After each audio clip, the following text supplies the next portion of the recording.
¿Qué propiedades recuerdan que hemos comentado con respecto a los textos? A ver, cuéntenme.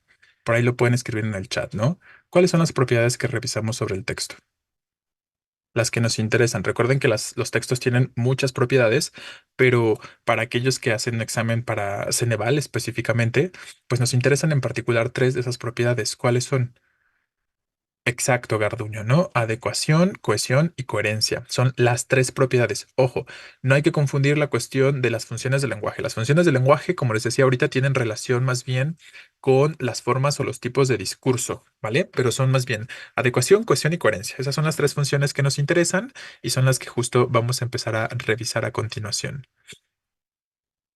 Les voy a compartir la pantalla.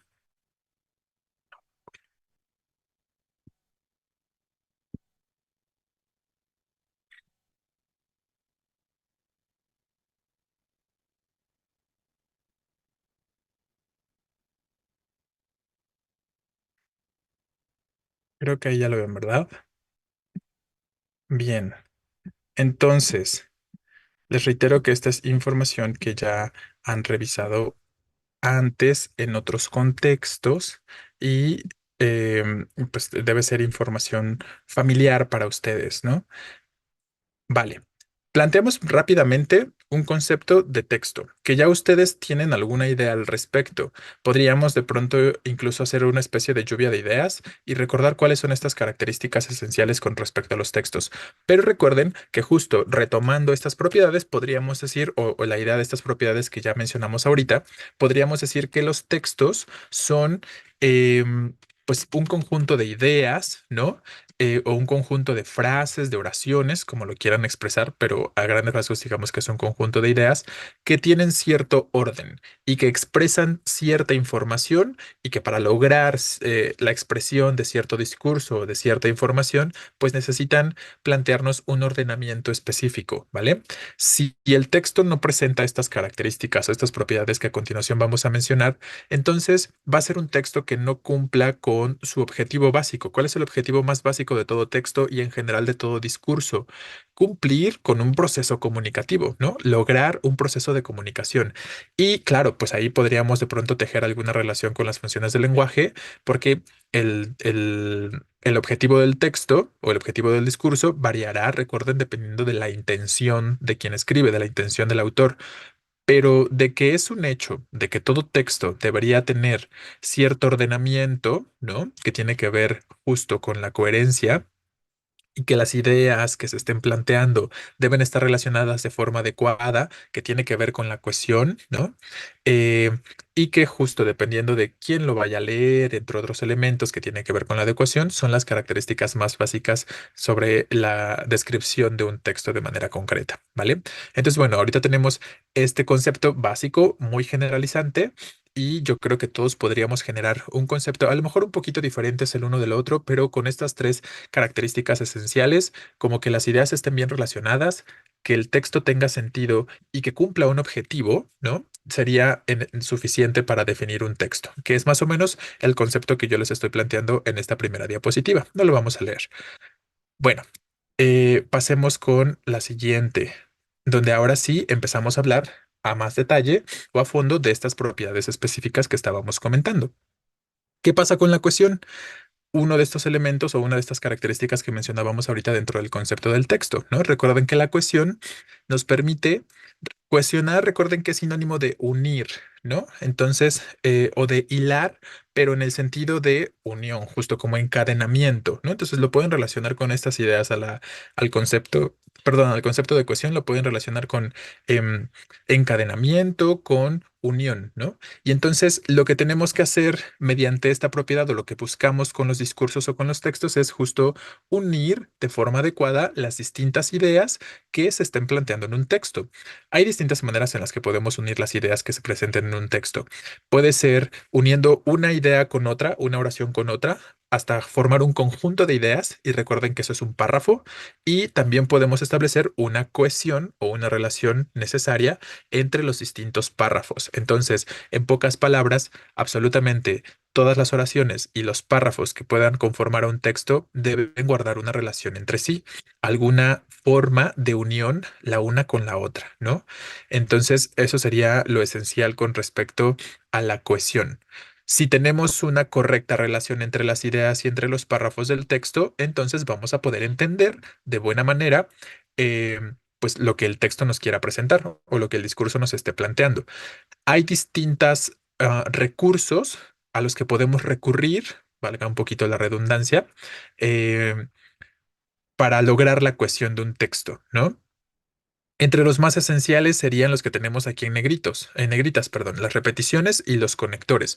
Para nosotros lo más básico serían los conectores. Ya lo hemos visto, por ejemplo, en qué tipos de texto hemos notado como el uso de conectores muy específicos que nos ayuden a identificar la secuencia de un texto. A ver, ¿cuál es ahí la situación?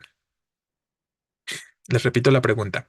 ¿En qué tipo de textos nos servimos de conectores de forma muy evidente para establecer una relación adecuada que estamos describiendo ahorita em, entre las distintas ideas o párrafos que estén componiéndose? La crónica es uno de ellos. Obviamente todos, ¿no? Obviamente todos deben, los textos deben tener alguna relación adecuada, pero donde les digo que es muy evidente es en las crónicas y en los ensayos también es correcto, ¿no?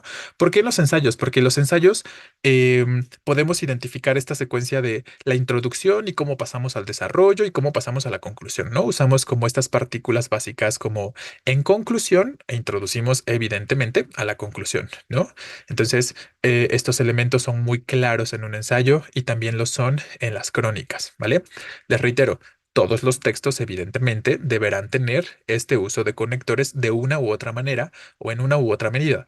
Nada más quería que pensáramos ahorita como en los textos que hemos mencionado que es muy claro, ¿no? Que es muy evidente y que nos permiten a seguir la secuencia del texto, ¿vale? Y por lo tanto entenderlo de mejor manera. Bueno, entonces los conectores, como decíamos, ¿no? Hay conectores de distintos tipos. De hecho, me gustaría que para la clase de mañana les voy a traer una tablita de tipos de conectores diferentes, que son cosas que no nos dan tiempo de revisar durante los seminarios, por ejemplo, pero pues ahorita que estamos en las clases regulares, eso es, eso es humo molinero que se ve en tu pantalla. Entonces, ojo, recuerden que al final de cuentas, pues están en un contexto de clase, aunque estén en sus casas, ¿no? Y tienen sus cámaras activadas. Pero bueno, volviendo a la cuestión que les estoy planteando, me distrajo demasiado como la situación.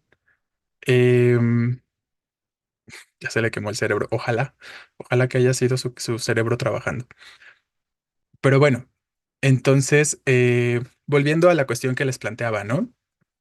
Vamos a revisar este cuadrito para el día de mañana y estaremos viendo distintos tipos de conectores, para que nos familiaricemos, perdón, con las formulitas, ¿no? Y que ustedes cuando los lean identifiquen fácilmente. Ojo, aquí estoy introduciendo al desarrollo o con esta fórmula o con este conector, marcadores textuales también los podemos llamar, estoy introduciendo a las conclusiones, etcétera, ¿no? Entonces ahí vamos a revisar eso mañana a detalle. ¿Qué otros elementos nos sirven para lograr la cuestión de un texto? Las repeticiones. A veces, pues recuerden que uno de los objetivos de los textos es que no seamos redundantes, evidentemente, ¿no? Y entonces, ¿cómo logramos no ser tan redundantes? Eh, Digo, ojo, ¿no? Habrá que ver qué repeticiones son válidas y qué repeticiones no. En algún contexto las repeticiones pueden ser negativas, digamos, porque repetir constantemente el mismo pronombre, el mismo nombre o sustantivo, etcétera, puede ser cansado para el lector y eso no sería adecuado. Pero las repeticiones que son necesarias en el contexto de la cuestión son estas que llamamos palabras clave, ¿no? Las palabras clave, recuerden que son estas que se repiten, evidentemente, de manera recurrente o de manera repetitiva, ¿no? A lo largo del texto, pero estas son positivas o son buenas porque nos ayudan a retomar de forma recurrente o de forma constante el tema que se está abordando, ¿no? Evidentemente, si estoy abordando, yo qué sé, algún tema, alguna temática relacionada con la literatura novohispana, de cierto siglo, pues recurrentemente voy a usar el concepto novohispano, por ejemplo, ¿no? Y entonces esa es una repetición que sí necesito, porque me ayuda a mantenerme dentro de la temática que estoy trabajando en el texto. Y otro que no mencionamos acá, pero que también funciona como elemento de cohesión, son los signos de puntuación. Recuerden que cuando hablamos de los signos de puntuación, llegamos a mencionar lo siguiente, que nos funcionan justo también para establecer relaciones necesarias y adecuadas entre las distintas ideas que se puedan plantear, ¿vale? El punto y coma, el punto, la coma. Incluso en algunos contextos recuerden que estos signos de puntuación llegan a sustituir a conectores, ¿no? Hemos dicho eso, los dos puntos también hacen eso, por ejemplo. Entonces, bueno, serían los elementos básicos que nos permiten la cohesión, ¿vale? Em, bueno, a grandes rasgos eso sería como lo esencial sobre la cohesión. ¿Tenemos hasta aquí alguna pregunta? ¿Algo que necesitemos plantear? Bien, si no lo hay, si no hay ninguna duda, pasemos a la otra característica o propiedad de los textos que también nos interesa. ¿Qué será la coherencia? ¿No? La coherencia, de forma concreta, es esta propiedad que nos va a permitir identificar la unidad temática del texto o del discurso. Y la unidad temática está dada o permitida gracias a que todas las ideas que se estén planteando en nuestro texto o en nuestro discurso tendrán que girar en torno al mismo tema, ¿no? Volviendo a algún ejemplo que pudiera ser de pronto un poquito más ilustrativo. Eh, si habláramos de el suicidio en población adulta masculina en México, ¿no? Ahí tenemos un tema. Todas las ideas que pudiéramos desarrollar de pronto en este texto que quisiéramos plantearnos, pues tendrán que ver con el tema, ¿no? Yo no puedo hablar de pronto en un texto que se supone donde estoy abordando el suicidio de la población adulta masculina en el país, hablar de pronto de, yo qué sé, del Frente Frío 24, ¿no? Por decir algo, ¿vale? Entonces, evidentemente tenemos que buscar ahí que todas las ideas que se estén presentando en el textito tengan una relación entre sí y que todas sumen de alguna forma o en alguna medida información necesaria para la comprensión del tema. A lo mejor podríamos recurrir a otras ideas. Les voy a plantear una serie de ideas y ustedes me dicen si serían válidas para la temática que les acabo de comentar en un principio. Si yo me pongo a hablar en este texto con respecto a el suicidio de aspectos económicos en el país, ¿podría ser válido o no?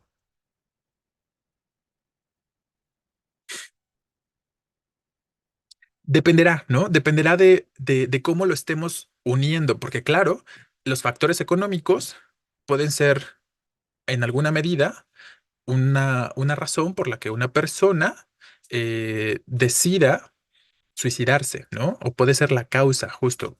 Puede haber una relación ahí. Pero lo importante es que sepamos generar esa conexión, ¿no? O sea, que tal vez en causas, claro, ¿no? Efectivamente, justo. Entonces, a mayor o menor medida, habrá algunas ideas que son válidas y habrá otras que no. Todo dependerá de cómo logremos hacer la conexión con el tema que queremos abordar, ¿no? Entonces, efectivamente, en un contexto introductorio o si quiero hablar de causas y demás, podría ser funcional, ¿no? Sí podemos llegar a tejer una relación entre esta cuestión de factores económicos, sociales y demás y con la temática del suicidio, por ejemplo, ¿vale? Entonces, bueno, dependerá de la idea, dependerá de en qué parte del texto lo quiera plantear, ¿no? Y qué tanta cercanía como escritor logremos establecer entre estas ideas y la temática, ¿no? Pero en esencia, eso sería lo más básico, perdón, con respecto a la coherencia, ¿no? Que podamos identificar que todas las ideas que se presentan sumen en mayor o menor medida y que nos sirvan para desarrollar mejor el tema y para entenderlo mejor también, ¿no? Entonces, ahí tendríamos esta primera cuestión. Entonces, si de pronto no tuviéramos una relación adecuada y no estuviéramos planteando también ideas que sean pertinentes, pues todo va a parecer como un chilaquil, ¿no? O sea, va a ser como una idea por todos lados y de pronto podrían perder esa unión necesaria que viene dada también o viene de la mano con la parte de la cohesión, ¿no? Entonces, evidentemente la cohesión y la coherencia son dos propiedades que son necesarias o se necesitan la una a la otra, ¿vale? Pero bueno, eso sería lo más básico con respecto a la coherencia. La unidad temática, que todas las ideas que se estén planteando guarden una relación entre sí, en mayor o menor medida. ¿Vale? Bien, Vamos a la siguiente,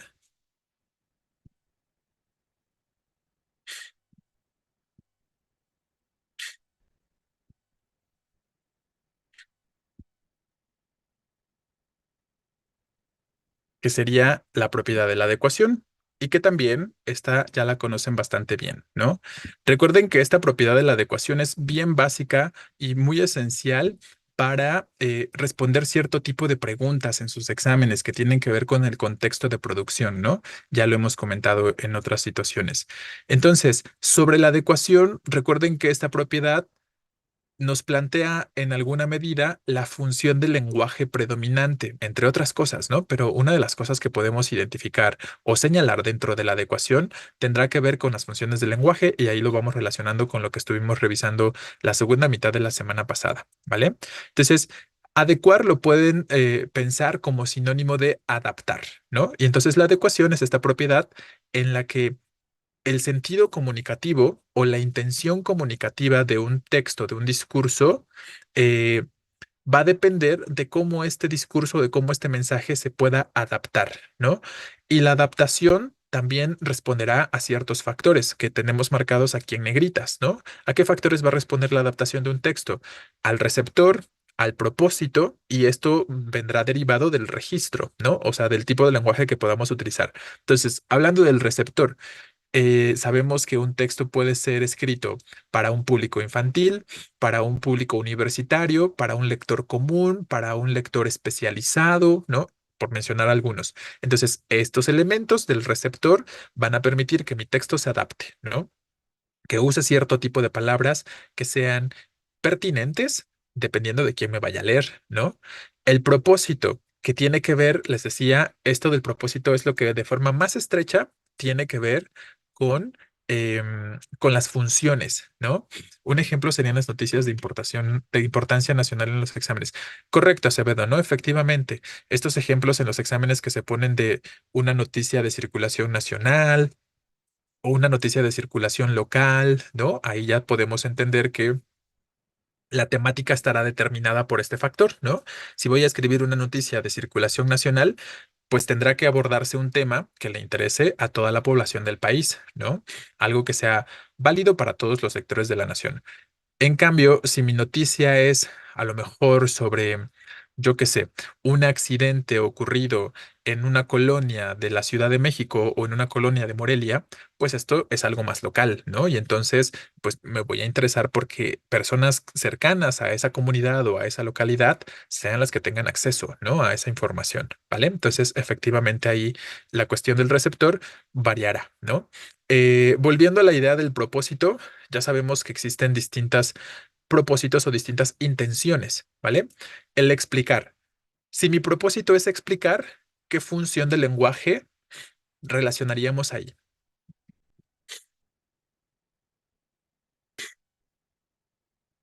Y aquí vamos a aprovechar que ya no hicimos eso la clase última que hablamos de las funciones.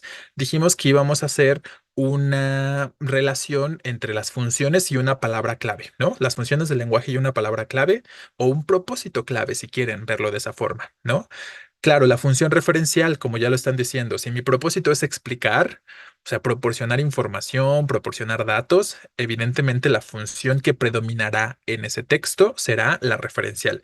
No significa que no pueda haber otras funciones. Claro que pueden estar presentes otro tipo de funciones en ese mismo texto, pero la predominante, como estamos diciendo, será la referencial. Recuerden esto, que un solo texto, un solo discurso puede presentar distintos tipos de funciones, ¿vale? Entonces lo voy a poner o lo voy a ir escribiendo del lado derecho donde tenemos el espacio y ponemos em, función de un lado y del otro lado vamos a poner propósito para que puedan ustedes hacer esta relación. Propósito o entre paréntesis podríamos poner palabra clave. Es como, por ejemplo, en el examen que ponen señora María y después ponen solo María, se utiliza la adecuación para referirse de manera formal. Sí, digo, es una de las cuestiones, ¿no? Ahí tendrá que ver con el tipo de texto que se esté produciendo y el registro que se quiera abordar, ¿no? Dependiendo del texto, evidentemente, pero sí puede ser un elemento que nos permita de pronto la adecuación, ¿no? Obviamente, no le, como lo decíamos hace un momento, ¿no? No vamos a hablarle de la misma forma a si le escribo una carta de petición al director de la escuela a si le mando una nota a mi mamá pidiéndole algo, ¿no? O si le escribo una nota al amigo pidiéndole algo. Entonces, claro, ahí tendrá que haber una adecuación, ¿no? Una adecuación que sea pertinente, pero en ese caso tiene que ver más con el lenguaje o con el registro. Entonces, sí es un aspecto de adecuación Arreola, pero ahorita lo mencionamos, perdón, cuando empecemos a mencionar aspectos del registro. Ahorita nos estamos enfocando a la cuestión del propósito, ¿vale? Entonces, sobre la función, decíamos hace un momento, referencial. ¿Cuál sería nuestro elemento clave para este sentido, nuestro propósito? Pues, como decíamos, explicar, ¿no? Explicar, informar. Dejémoslo de esta forma. Ese sería como los aspectos, los propósitos o las palabras clave que podríamos referir en cuanto a la función referencial o relacionar con la función referencial, ¿vale? Tenemos otro aquí entre paréntesis, persuadir. ¿Qué propósito o con qué función se relaciona la función, el propósito de persuadir, perdón? Conativa o apelativa, ¿no? Efectivamente, cualquiera de los dos nombres, recuerden que es válido. Le voy a poner apelativa porque es lo que es un poquito más común, pero si la recuerdan como conativa, evidentemente también está bien, ¿no? Entonces ahí ponemos que el propósito o la palabra clave para referir a la función apelativa sería la persuasión, persuadir. Orden funciona, pero pues finalmente una orden es, está dentro de la persuasión, ¿no? Porque recuerden convencimiento también, ¿no? Convencimiento y persuasión definitivamente son sinónimos. La orden, el concepto de orden estaría dentro de persuasión o de convencimiento, porque cuando damos una orden, pues esperamos que justo como decíamos, la otra persona lo haga, ¿no? Entonces, persuadir, convencer, si quieren, podemos poner también ese otro vocablo. Finalmente son sinónimos. Prólogos usa la función apelativa. No, el prólogo no tiene la función apelativa, ¿no? O sea, no es la predominante al menos, ¿vale? Exacto, el prólogo tiene de manera predominante una función más bien un poco más referencial, porque el prólogo no nos quiere convencer de leer el libro. Recuerden que cuando nosotros leemos el libro es porque ya lo compramos, ya decidimos leerlo, ¿no? Nosotros ya hemos tomado la decisión de leer el libro cuando lo adquirimos. Y entonces no hay un detrás de convencer. La reseña sí, claro, ¿no? La reseña definitivamente podría ser, el artículo de opinión también, ¿no? Entonces, eso sí, ¿vale? El ensayo también tiene un aspecto que definitivamente es apelativo porque hay una intención de persuasión también, de reflexión finalmente, ¿vale? Entonces, claro, pero diríamos que de los que se mencionaron ahorita, el prólogo se aleja un poco más, ¿no? La función apelativa sobre todo va a predominar, como decíamos, en la reseña estará presente en un 50%, diríamos, en los artículos de opinión definitivamente en un 100% y en el ensayo en un 50-60%. Si quisiéramos ahí como plantear como algo más concreto, pero está presente en estos tres definitivamente, ¿va? Correcto, Chávez, ¿no? También Cortés habla de lo que trata la obra. Claro, es más informativo en este sentido, ¿no? El prólogo. Entonces, el prólogo va más hacia, un poquito se inclina más bien a lo referencial, si lo quisieran relacionar así, ¿vale? Bien. Tenemos demostrar. A ver, si quiero demostrar algo, ¿qué función estaría presente por ahí?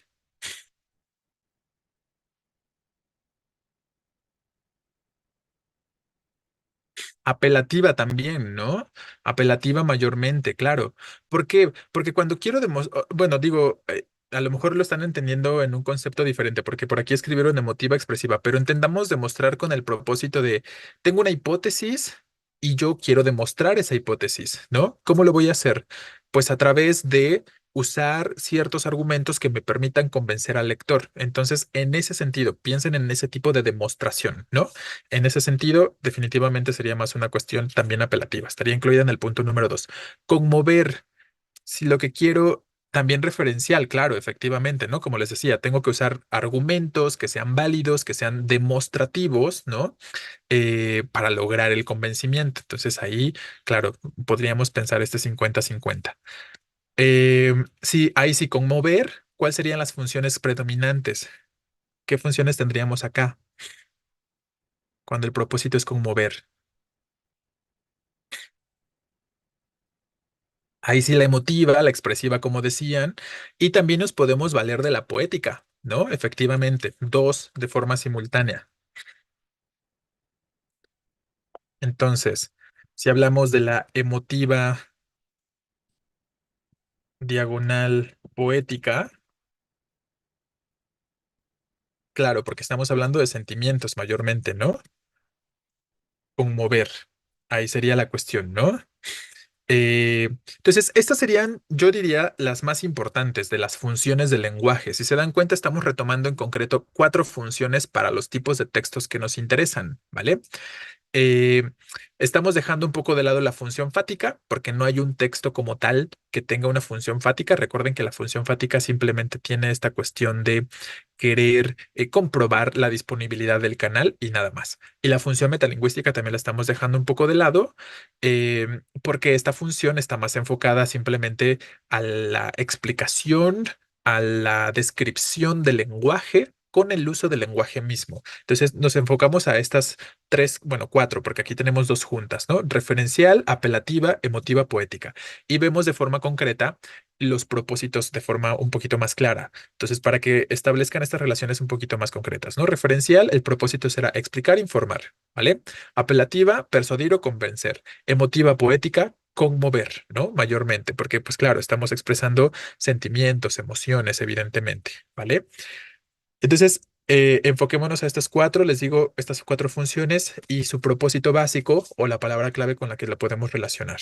Bien, ¿tenemos hasta aquí alguna pregunta con respecto a estos elementos que ya mencionamos? Bien, entonces si no hay dudas, dejamos tantito de lado esto y obviamente hay algunos otros propósitos, pero esos serían los más comunes, los que estamos mencionando por acá. Y el otro elemento que también contribuye a la adecuación del texto, como decíamos, es el registro. El registro tiene que ver con el tipo de lenguaje que estemos utilizando, que ya lo mencionábamos o lo adelantábamos hace un momentito, ¿no? Entonces, un registro es apropiado dependiendo también de el propósito del receptor, de estos otros elementos que estábamos mencionando, ¿no? Y el registro, recuerden que tiene que ver con usar las palabras adecuadas, dependiendo de quién es nuestro receptor y de nuestro propósito, de qué queremos lograr, ¿va? Ya estaremos viendo también a detalle los elementos del registro, los tipos de lenguaje. Bien, ok, pero claro, antes de que podamos pasar a estos elementos específicos, ahora sí, si no hay preguntas, nos vamos a mover a la siguiente diapositiva y vamos a revisar este cuadro comparativo que ya hemos visto antes, donde planteamos aspectos de los distintos tipos de discurso. Esto que tenemos en azul lo voy a borrar, ¿eh? Por si de pronto lo necesitan escribir o algo, tomarle una foto. Tienen un par de segunditos para hacerlo antes de que lo borre.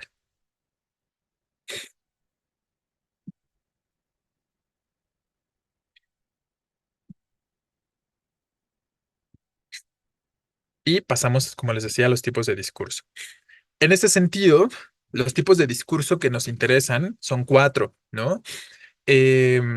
Bueno, son tres, pero vamos a revisar cuatro. Los más importantes para nosotros van a ser el discurso argumentativo, el discurso expositivo y el discurso narrativo. Pero vamos a abordar también el descriptivo porque el descriptivo suele formar parte de los demás en muchos contextos. Así como hemos visto las distintas funciones que trabajan juntas, también los tipos de discurso trabajan juntos, ¿no? Finalmente son muy similares entre sí. Entonces, el tipo de discurso, como decíamos, tiene que ver con el propósito comunicativo, o sea, con la función del lenguaje predominante, como ya lo estábamos mencionando ahorita, ¿vale? Y por lo tanto, es necesario que dependiendo de lo que queremos lograr con el texto, de nuestro propósito, elijamos entonces cierto tipo de discurso o nos apeguemos un poco más a cierto tipo de discurso. Entonces, esta la vamos a saltar o a obviar porque ya hemos venido desarrollando ideas al respecto. Nada más vemos más bien el cuadro comparativo y yo creo que con esto vamos a terminar el día de hoy. por el tiempo que nos queda, ¿no? Entonces, también es un cuadrito que ya han revisado antes o que ya lo hemos visto antes si es que entran a las sesiones de seminario, por ejemplo. Y tenemos entonces los textos, texto o discurso, ¿no? Planteémoslos como hay sinónimos, texto o discurso. Y tenemos, como les decía, estos cuatro, narrativos, expositivos, argumentativos y descriptivos. Les quiero reiterar por última vez que los distintos tipos de discurso funcionan de manera conjunta, ¿no? Es decir, se presentan de forma simultánea en el mismo texto, ¿vale? Así como las funciones trabajan de forma simultánea, también los tipos de discurso. Tenemos breves conceptos. Sobre el discurso o el texto narrativo, recuerden que nos plantea una sucesión de hechos, ¿vale? Y esta sucesión de hechos se va a llevar a cabo en cierto espacio y se va a desarrollar bajo cierto tiempo. Dependerá, evidentemente, de las intenciones del autor, ¿no? Los sucesos o las acciones que se están realizando, llevando a cabo en el discurso narrativo, siempre van a estar realizadas o protagonizadas por personajes, ¿vale? Entonces, ese sería como un concepto muy básico. Muchos de esos conceptos los vamos a desarrollar un poquito más adelante cuando estemos en el apartado de literatura, pero por lo pronto nos quedamos con esta primera idea, ¿vale? ¿Cuáles son las características más básicas de un texto o de un discurso que es narrativo? Primero, estarán presentes los elementos de la narración. Como les decía, lo vamos a desarrollar, así que ahorita nada más lo mencionamos.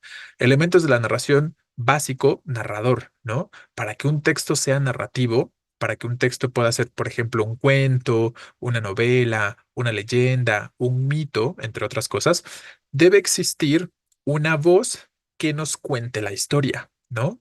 Entonces, eso sería lo esencial, recuerden, con respecto a la narración, que exista un narrador, ¿no? Y ahí tenemos la relación muy evidente entre estas dos palabras. ¿Qué otros elementos forman parte de los discursos o de los textos narrativos? El argumento, que el argumento no es otra cosa más que las acciones que se van realizando, justo como la secuencia narrativa, podríamos decirlo. Los personajes, que ya dijimos que son quienes realizan las acciones que se estén contando. Tiempo y espacio, ¿no?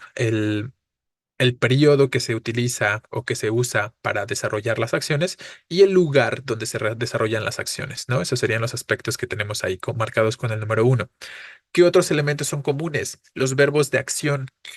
Sobre todo suelen ser verbos de acción conjugados en pasado, que tienen relación directa con el punto número 3 ahí, uso habitual del tiempo pasado. No digo que todas las historias, que todos los discursos narrativos estén escritos en pasado, pero es lo común, ¿no? Normalmente este tipo de discursos tiende a estar escrito en pasado, ¿vale? Em, bueno, ya lo tenemos aquí hasta en la columna final, pero ahorita llegaremos a ello porque me gustaría que fueran pensando en los tipos de textos o en los géneros textuales que pueden presentar en alguna medida un discurso narrativo, ¿no? Más allá de los que tenemos, que bueno, es que son los más básicos y los que realmente me interesa que recuerden ustedes para cuestiones de su examen, pero bueno. ¿Qué más? Los marcadores y conectores temporales, como estábamos diciendo, estos recursos de los conectores o de los marcadores, pues en realidad están presentes en todos los textos, ¿no? En todos los discursos, porque finalmente es una propiedad específica, la propiedad de la cohesión, pero aquí suelen ser más bien temporales, ¿no? Y en el caso de los discursos narrativos, también el uso de figuras literarias o figuras retóricas, también las podemos llamar. Recuerden metáforas, personificaciones, aliteraciones, onomatopeyas, comparaciones. Hay muchísimas, ¿no? Muchísimas figuras literarias que ya también estaremos desarrollando un poquito más adelante. Y sobre los géneros que ya estábamos comentando, pues tenemos algunos: cuento, leyenda, novela, crónica. La crónica, ¿por qué creen ustedes que tiene alguna medida o algún aspecto narrativo? De hecho, lo hemos conceptualizado de esa forma, ¿no? ¿Se acuerdan cómo conceptualizamos a la crónica como una narración breve? ¿Vale? Entonces, el hecho de conceptualizarla, la crónica, como una narración breve, pues nos indica justo que vamos a encontrar algunos de estos elementos que se están planteando acá. A lo mejor uno que otro faltará, pero es lo básico, ¿no? En cuanto a las características de la crónica, justo se narra lo que un personaje hace o lo que un personaje observó, ¿no? Cualquiera de las dos cosas. Lo pueden relacionar con las preguntas de sus exámenes cuando tienen que participar de unas elecciones o cuando se hace una crónica de una pelea o de un partido de fútbol, ¿no? Finalmente estamos contando cómo sucedieron los hechos. Eh, Está entonces presente la figura del narrador, que es quien cuenta el cronista, digamos, quien cuenta el suceso, el hecho. Em, Se mencionan algunos nombres de personajes que llegan a participar. Podemos ver claramente el desarrollo del tiempo y pues también el lugar donde se llegan a desarrollar, ¿no? Entonces, ahí podemos ver algunas de las características nada más para que las puedan ubicar y entendamos por qué la crónica tiene características o propiedades de un discurso narrativo, ¿no? Está la historieta también, entre otros géneros, la carta narrativa que se llama epígrafe específicamente, perdón, no epígrafe, epístola quise decir, que es la epístola justo una carta en forma de narración, como si fuera una carta convertida en cuento, ¿no? El mito, la biografía, la fábula, entre otros textos, ¿va? Bien, luego tenemos el discurso expositivo. ¿Qué pasa con el discurso expositivo? Ah, bueno, ojo. Si tuviéramos que pensar, aquí no lo puse, pero para que ustedes lo vayan a relacionar, ¿qué funciones creen que estarían presentes en un discurso que es narrativo? En un cuento, en una leyenda, en una novela. Funciones del lenguaje, quiero decir.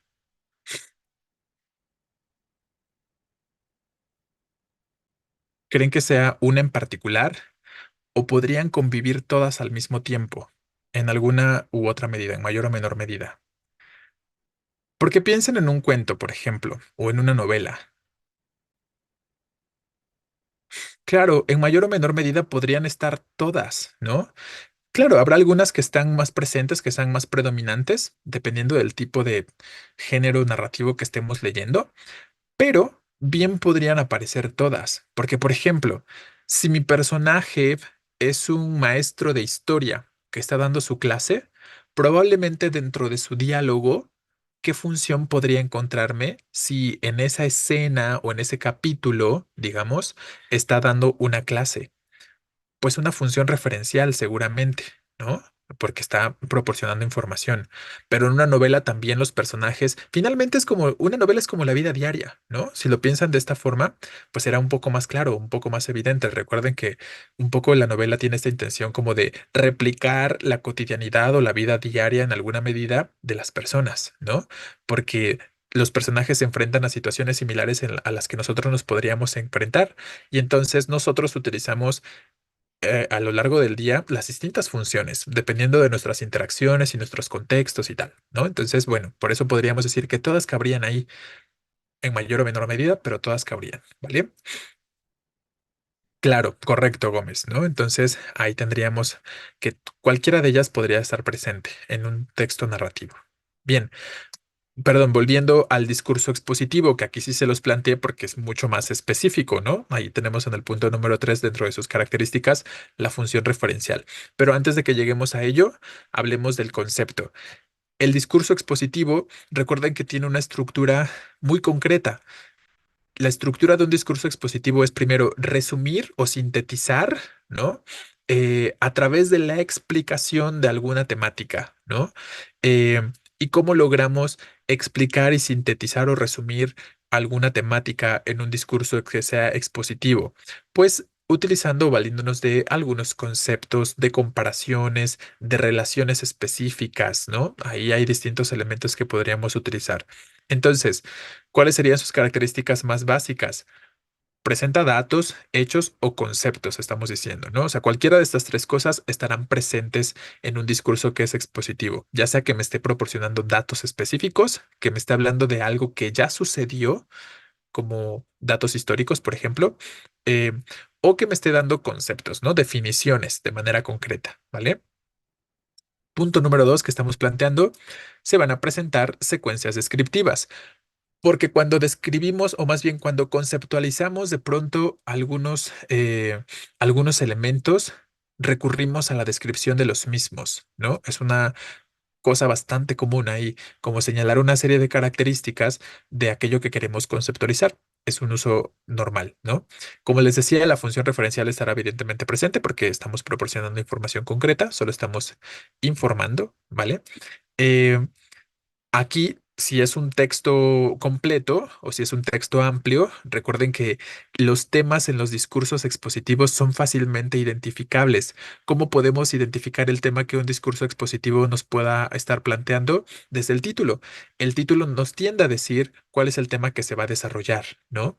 eh, no es exactamente igual en un discurso narrativo, porque en un discurso narrativo recuerden que tenemos aspectos metafóricos y el título no significa entonces que de forma concreta me vaya a decir el tema que se vaya a desarrollar. En los expositivos sí es un poco más evidente, ¿vale? Ahí sí es un poco más directo. ¿Qué otros elementos? Si no es el título, será la introducción del texto, si no es la repetición de palabras clave, pero esto es muy común para los discursos expositivos, la forma en la que podríamos identificar el tema. El uso de la tercera persona o del modo impersonal, ¿no? Lo pueden pensar en textos como la noticia, justo que aquí lo escribe uno de sus compañeros. En la noticia, recuerden que hemos dicho, se usa el modo impersonal porque finalmente, como se quieren proporcionar datos o hablar de hechos, pues no podemos caer en lo subjetivo, ¿no? Y entonces, ¿cómo logro no caer en lo subjetivo? Alejándome de, del yo, de lo que siento, de lo que pienso y simplemente exponiendo los datos duros, digamos, ¿no? Por decirlo de alguna forma, ¿vale? Em, Normalmente encontraremos un registro más formal o podría ser también un tanto técnico. Formal como en la noticia, que sabemos que tendría que ser un tipo de discurso que el lector común pueda entender, ¿vale? Y lo que decíamos ahorita, de alguna forma, ¿no? No vamos a presentar en los discursos expositivos ni valoraciones ni expresiones que nos indiquen una postura personal, ¿no? Que nos indiquen el yo, ¿vale? Entonces, bueno. ¿Qué géneros comúnmente van a utilizar esto? Exacto, ningún juicio de valor. Los folletos, finalmente los folletos son informativos, ¿no? Los libros de texto, estos que usaban en la secundaria, en la primaria, donde se presentan conceptos y tal, son textos también expositivos o discursos expositivos. El tríptico, ¿no? Em, los manuales, porque les dicen cómo usar algo, por ejemplo una ponencia, un seminario, un informe, los artículos científicos o de divulgación, las noticias, ¿no? Entre otros elementos que ya hemos venido comentando, ¿vale? Bueno, como ya nos queda poquito tiempo y vamos a hacer una dinámica específica que tenemos que empezar a aplicar durante las clases del día a día. También en estos textos no deben dejar nada subjetivo, sino que todo sea objetivo. Exacto, Rodríguez, ¿no? Efectivamente. Digo, no estoy usando de forma explícita la palabra objetivo y subjetivo, pero lo podemos sobreentender con los puntos 5 y y el punto 7, ¿no? 5 y 7 son estos puntos que nos permiten justo pensar en esto que estás comentando, Rodríguez, en el aspecto de ser objetivos y no subjetivos, ¿no? ¿Cómo sé que no voy a ser subjetivo? Pues porque no voy a presentar valoraciones, como decíamos, ni tampoco voy a presentar expresiones que denoten posturas personales. Entonces, si no puedo hacer eso, significa que tengo que ser objetivo, ¿no? Pero si lo queremos si queremos usar como a lo mejor palabras más concretas, usaríamos la palabra objetivo en relación con un discurso expositivo, ¿vale? Bien, como les estaba diciendo, tenemos que empezar a implementar una dinámica en donde podamos resumir la información que estuvimos planteando el día de hoy y pues para ver también qué tanto se va entendiendo, ¿no? Porque, bueno, muchos dicen haber entendido o no plantean ninguna cuestión cuando a lo mejor no queda del todo claro. Entonces vamos a tratar de despejar esas dudas.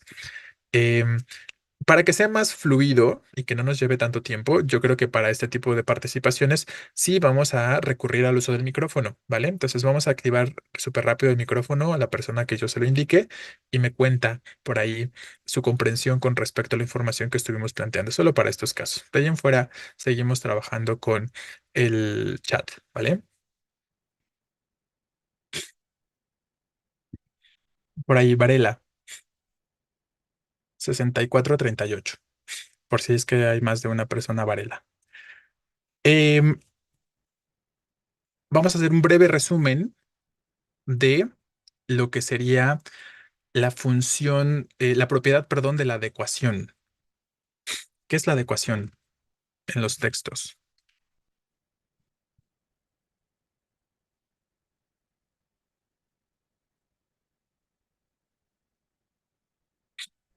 No lo encuentra, no lo encuentra.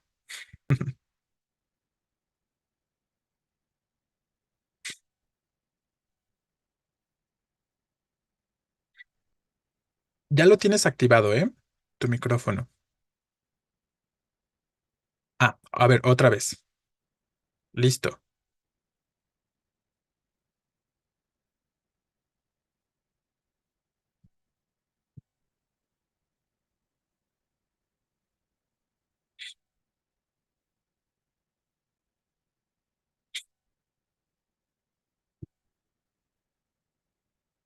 ¿Por qué te tienes que salir de la reunión? Pues ya lo tienes activado. Yo aquí puedo ver que ya lo tienes activado.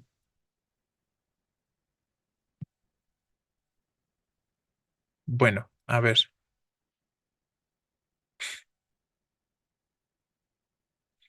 A ver, Romero, 65-67.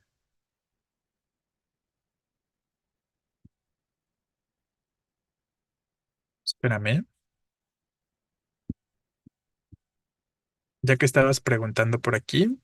Sí, se pueden obviamente valer de sus notas si lo creen necesario, pero lo que alcancen a recordar, o sea, aquí lo importante no es tanto la cuestión de que tengo que leer exactamente lo que, o decir exactamente lo que yo dije, sino lo que ustedes hayan comprendido, ¿vale? Em,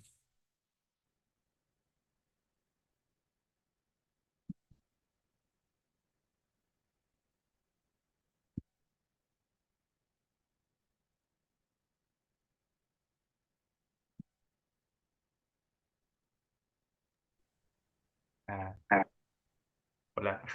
hola. ¿Puedes repetir la pregunta? Em, ¿En qué consiste la propiedad de la adecuación? ¿Qué entiendes por? Adecuación. A adaptar más que nada el texto o el lenguaje para que el receptor pueda entender el mensaje.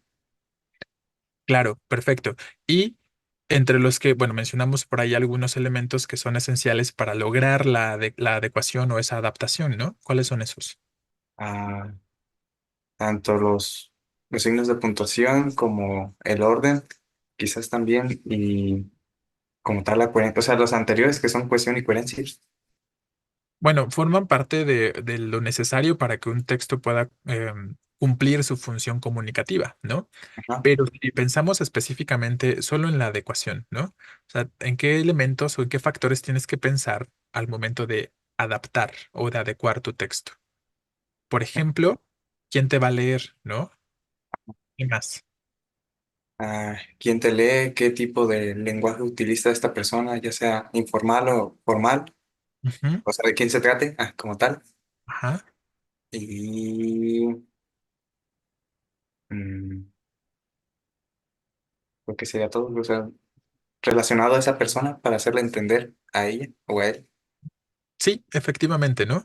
Y nada más, eh, ¿qué quieres lograr, ¿no? Recuerda como cuál es el propósito del texto. Si quieres conmover a la persona o si quieres convencerla de algo, este tipo de cuestiones, ¿no? Y también eso justo va a determinar el lenguaje que utilices, pero bien en general. Vale, gracias. Em, por ahí vamos con,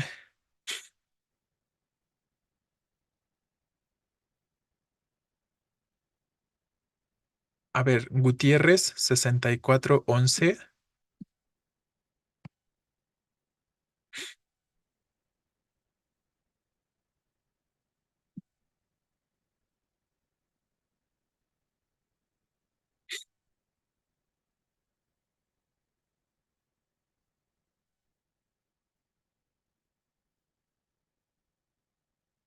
¿Puedes activar tu audio, por favor, para que sea más rápido? Hay mucho ruido en tu casa.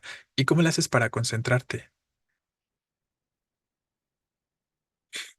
Procuren buscar un espacio en su casa donde no haya tanto ruido, porque finalmente es un factor, ¿no? O sea, realmente es un factor el hecho de que no puedan escuchar del todo y demás. Entonces, siempre que estén tomando su clase, procuren alejarse del sonido, ¿no? Del ruido en sus habitaciones o, no sé, algún lugar por ahí donde puedan, alejarse un poquito, ¿vale? Subiate, 6380. Ah, sí, Hola. A ver, cuéntame un poco sobre... em, que hagas como este breve resumen de las palabras clave que mencionamos para las funciones, ¿no? Si lo que queremos lograr con el texto es convencer o persuadir al receptor, ¿qué función predominará? Mm,